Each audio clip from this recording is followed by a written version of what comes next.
For joining us. I'm Jim Cambridge. And I'm Benita Zahn. We told you about the tornado that struck Madison County Tuesday, killing 4 people. Well, now the National Weather Service is investigating a possible town of Johnsburg in Warren County. And yesterday, strong thunderstorms brought down trees and power lines all across the capital region. Dan Bazil surveyed some of the damage today and joins us from Bern, where crews are still cleaning up. Good evening, Dan. Jim, Benita, good evening to you. I'm on top of the Helderbergs here, and you can really see the damage. The view from up here is just amazing. Take a look at those trees. You can see that they were ripped apart. Now, on my right, you can see crews from National Grid and also from Verizon, my left as well. They've been here all day clearing this road because it was blocked off. It is still shut down. Here's what they're doing. They're working on trying to restore power and service for a lot of folks. Here's what happened here. On this tree line right here, there's also a lot of power lines that go as far as the eye can see. There are dozens of electric poles, of utility poles down. They're trying to repair those. It's going to take a while. Perhaps they say it's the reason why there are still a lot of people without power. It was quick, but packed a powerful punch.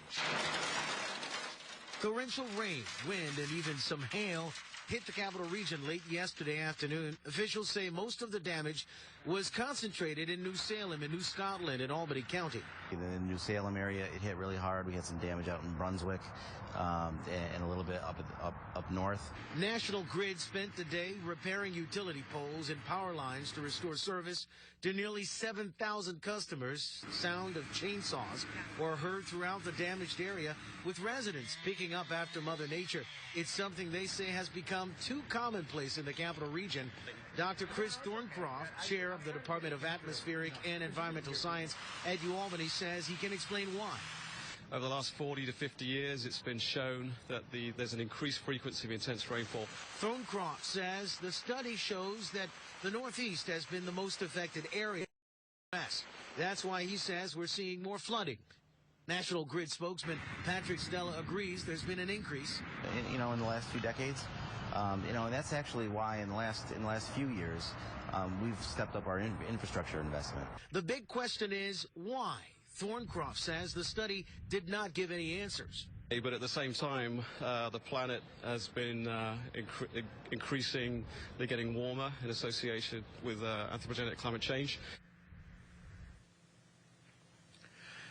Thorncroft says that as far as tornadoes are concerned, they cannot be lumped into that study. So they're a different special weather system. And he says, it's really more of an increase, not in intensity, but increase in frequency, meaning that there's just more of those storms based on that study from 50 years ago to today. Guys, back to you. All right, Dan, thank you. New York has declared open season on